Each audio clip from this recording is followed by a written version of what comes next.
120 705 23 879 dari kelas 2B Administrasi Negara dari kelompok 4. Nama saya Nafia Sabila dari kelas 2B Ilmu Administrasi Negara.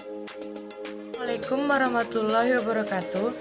Baiklah, saya Nadila Kasaputri dari kelas 2B Ilmu Administrasi Negara, NIM 120 705 24504. Nama saya Nur Hidayah dari kelas 2B Administrasi Negara.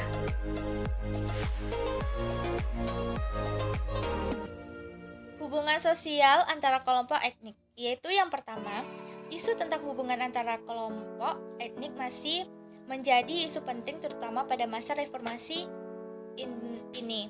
Yang kedua, etnisitas dan hubungan antara kelompok etnik dipandang memiliki hubungan yang erat dengan masalah-masalah pembangunan masyarakat Indonesia.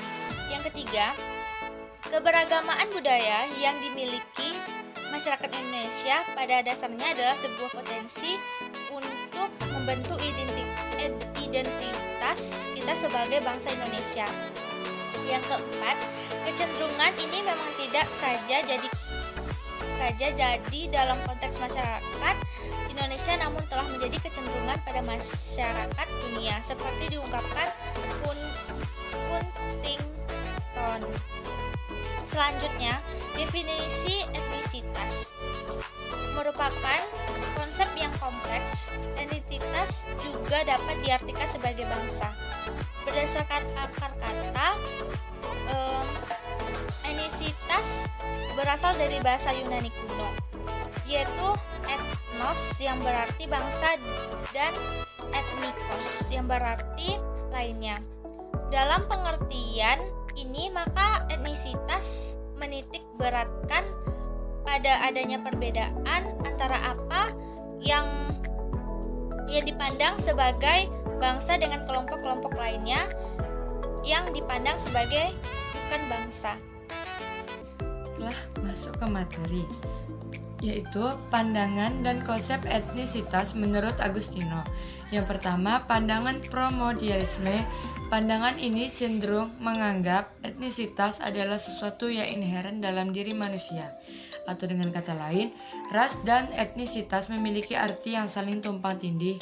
Menurut pandangan ini, tak kalah banyak suku, agama, atau yang lainnya, maka akan timbul pertikaian hingga kekerasan di antara mereka yang berbeda.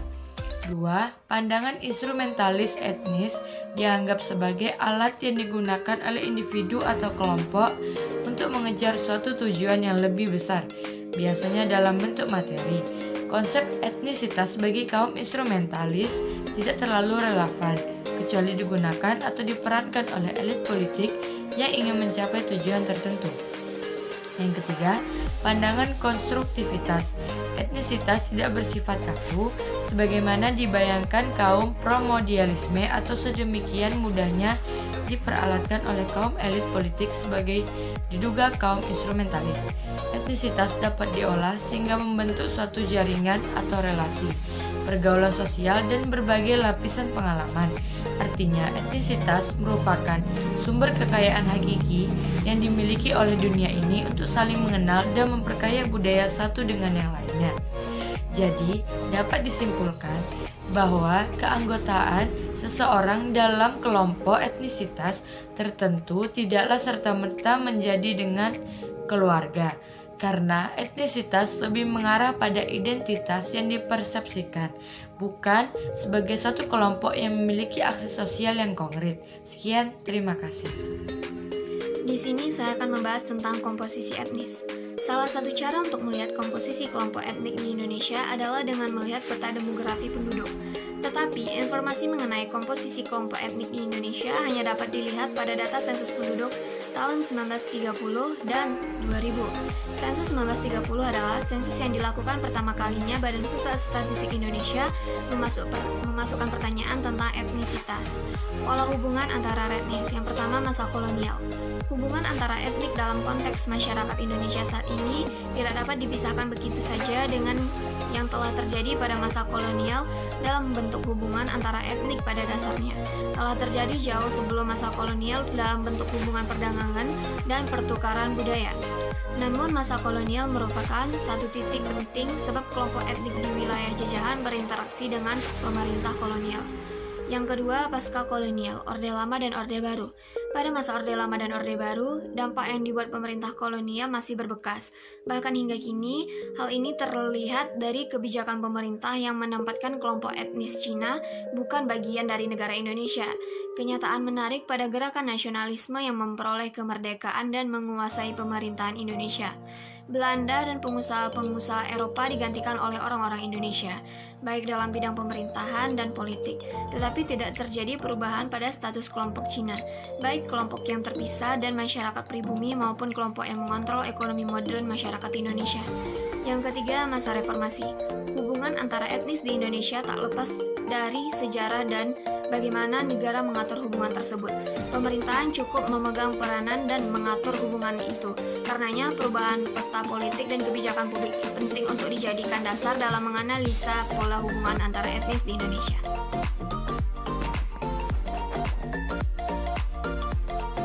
Kebangkitan identitas etnik. Faktor penting yang harus diperhatikan dalam kelompok etnik dapat berubah menjadi hubungan konfliktual, yaitu jika di antara kelompok etnik yang saling berinteraksi bahwa hidup berdampingan dalam satu kesatuan unit politik negara tidak memiliki tujuan yang selaras. Dalam hal ini, konflik dapat dilihat sebagai suatu kesatuan yang fungsional, sebagai strategi untuk menghilangkan unsur-unsur disintegrasi dalam masyarakat yang tidak terintegrasi dengan sempurna. 4 teori penyebab konflik antara etnis menurut Binet. Yang pertama, dilema keamanan kelompok etnis. Dilema keamanan kelompok etnis, segala usaha untuk meningkatkan keamanan yang dilakukan suatu kelompok sehingga menimbulkan reaksi balik dari kelompok lain dan pada akhirnya membuat kelompok tersebut merasa kurang aman. Yang kedua, perlindungan status.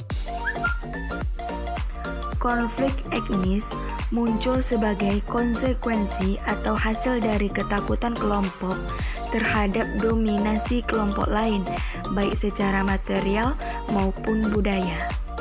Yang ketiga, ambisi hegemoni. Ambisi hegemoni. Suatu kelompok yang berkuasa tidak cukup puas dengan bertahannya nilai-nilai budaya dan institusi mereka saja, tetapi ingin menjadi kelompok dominan. Dan yang keempat, aspirasi kaum elit. Aspirasi kaum elit adanya ambisi dari kelompok elit tertentu untuk mendapatkan dan mempertahankan kekuasaan dengan menggunakan isu-isu ketakutan, kebencian, dan ambisi kelompok etnis.